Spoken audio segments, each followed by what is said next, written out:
तर मी आज कोणाची ओटी भरली हे पाहायचंय तर हा व्लॉग कंटिन्यू करा. तर आमच्या आद्विकाच्या मामाच्या गावाला जायचं होतं, तर त्यासाठी मी तयार झाले होते आणि कुठं जायचं असलं की तयारी ही त्याच वेळी चालू होते. हे इथे बघा मी आव्हानचा शर्ट इस्त्री करायला घेतलाय. त्यावेळेस त्यांना आठवलं की बाबा आपला शर्ट हा इस्त्री केलेला नाही. त्यांनी मला करायला लावला आणि नंतर मग तयार झालो. आद्विकाची ही तयारी केली आणि आम्ही निघालो.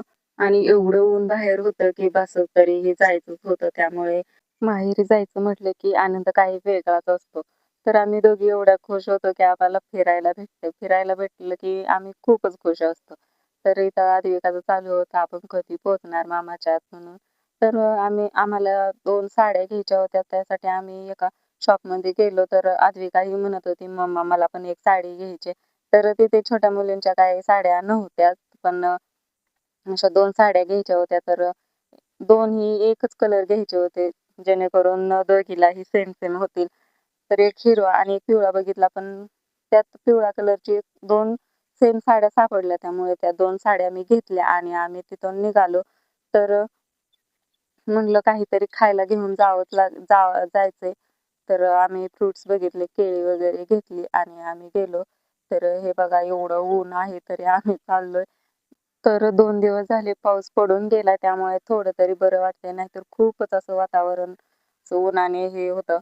फायनली आम्ही तिथे पोहोचलो. तर ते आहे मावशीचं घर. त्याचं बांधकाम चालू आहे आणि ते असे म्हणजे पत्र्याचं शेड आहे, त्यामध्ये राहतात कारण तिकडे बांधकाम चालू आहे. तरी ते मावशी म्हणाली की मटण करू खायला. तर तिने मटण वगैरे करत होते आणि मला कुटायला लावलं होतं ते उकळीत आणि मिक्सरला लाईट नव्हती. तर म्हटलं चला आपण ते करू आणि फायनली आमचं सगळ्यांचं जेवण हे झालं आणि म्हटलं चला आपण ओटी भरून घेऊ.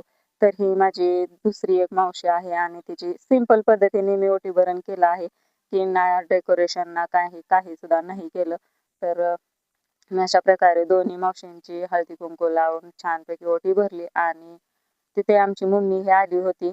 पण मम्मी ही आधीच आमच्या घरून ओटी भरून गेली होती, तरी पण तिची भरली आणि सगळ्यांचा आशीर्वाद घेतला. धोंड्याच्या महिन्यात आईची ओटी भरणे म्हणजे खूपच पुण्याचं काम असते. तर मी त्या मावशीला मुलगी नाही म्हणून त्या मावशीचीही भरली होती. कारण मावशी ही दुसरी आईच असते. तर फायनल आम्ही तिथून निघालो आणि हे एक मंदिर आहे. ते खूप छान आहे. म्हसोबाचे आहे आणि मग आमचे काका आले होते तर पोशाख घ्यायला, कपडे घ्यायला. तर आम्ही कपडेही घेतले आणि मोबाईलमध्ये स्पेस नसल्यामुळे मी जास्त काही त्यात दाखवू शकले नाही. अशा प्रकारे आम्ही घरी पोहोचलो. भेटू आपण पुढल्या व्लॉगमध्ये. तोपर्यंत बाय.